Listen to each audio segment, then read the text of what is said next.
नमस्कार दोस्तों, आज मैं आपको सुनाऊंगा मंदिर के बाहर ही थप्पड़ मार दिया। एक बहुत ही सुंदर कहानी। हनुमान जी के मंदिर में सवा मन के लड्डू का प्रसाद चढ़ाकर लौटते हुए एक भक्त से उसका बेटा एक गुब्बारे वाले से गुब्बारा लेने की बहुत ज्यादा जिद करता है, लेकिन उसके पिता ने गुब्बारा दिलवाने के लिए बिल्कुल ही मना कर दिया। अब बच्चा और भी ज्यादा जिद करने लगा। तभी गुस्से में आकर उसके पिता ने उसके एक थप्पड़ मार दिया।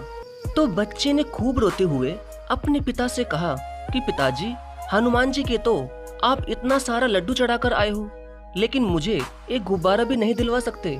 इतना सुनकर उसके पिता को और भी गुस्सा आ गया। तभी उन्होंने अपने बच्चे का जोर से कान मरोड़ते हुए कहा कि बहुत बोल रहे हो, भगवान के लिए कोई ऐसा कहता है। अब बच्चा रो रहा था। गुब्बारे वाले के पास बहुत भीड़ थी। भीड़ में से भी उसकी नजर पिटते हुए बच्चे पर जा पड़ी। बच्चा खूब रो रहा था और पिता, जो हनुमान जी की पूजा करके आया था, वो अपने बच्चे को डांटे ही जा रहा था। तभी गुब्बारे वाला उस बच्चे की ओर गया और एक गुब्बारा बच्चे के हाथ में पकड़ा दिया। तो बच्चे के पिता को अचानक ही उस गुब्बारे वाले पर बहुत ही ज्यादा गुस्सा आ गया और गुस्से ही गुस्से में वो उस गुब्बारे वाले से उलझ पड़ा और उससे कहने लगा कि तुम तो बस मौके की ताड़ में ही रहा करो।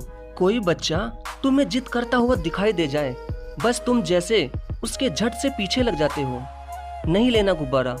ये कहकर उस हनुमान के भक्त ने उस गुब्बारे वाले का बुरी तरह मुंह झाड़ दिया।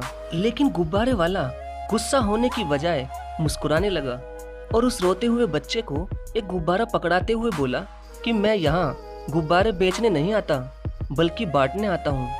क्योंकि एक दिन मुझे इसी मंदिर में किसी बुजुर्ग आदमी ने ये शिक्षा दी कि ईश्वर तो बच्चों में ही है, इसलिए बच्चों को हमेशा ही खुश रखना चाहिए, चाहे वो हमारे बच्चे हो या किसी और के।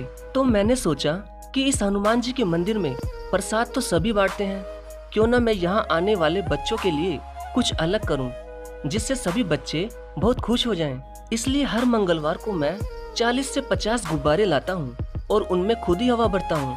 फिर एक एक गुब्बारा यहाँ मंदिर में आने वाले सभी बच्चों को बांट देता हूँ।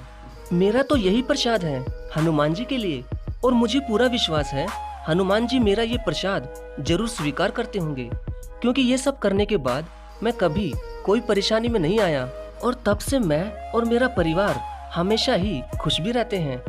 गुब्बारे वाले की ये बात सुनकर सवा मन लड्डू के प्रसाद का पुण्य उस भक्त यानी उस बच्चे के पिता को उस गुब्बारे वाले के पुण्य के आगे बहुत छोटा लगने लगा। वाकई में दोस्तों, बच्चों में ही भगवान होते हैं। वो भक्त हनुमान जी के सवा मन के लड्डुओं का प्रसाद चढ़ाकर तो आ गया, लेकिन अपने फूल जैसे बच्चे को एक गुब्बारा भी नहीं दिलवाया, बल्कि वो उसे मंदिर के ही आगे मारने भी लगा। ये उस पिता ने सही किया या गलत, ये मुझे आप प्लीज कमेंट करके जरूर बताना दोस्तों। मैं आपके सही कमेंट का इंतजार करूंगा। धन्यवाद।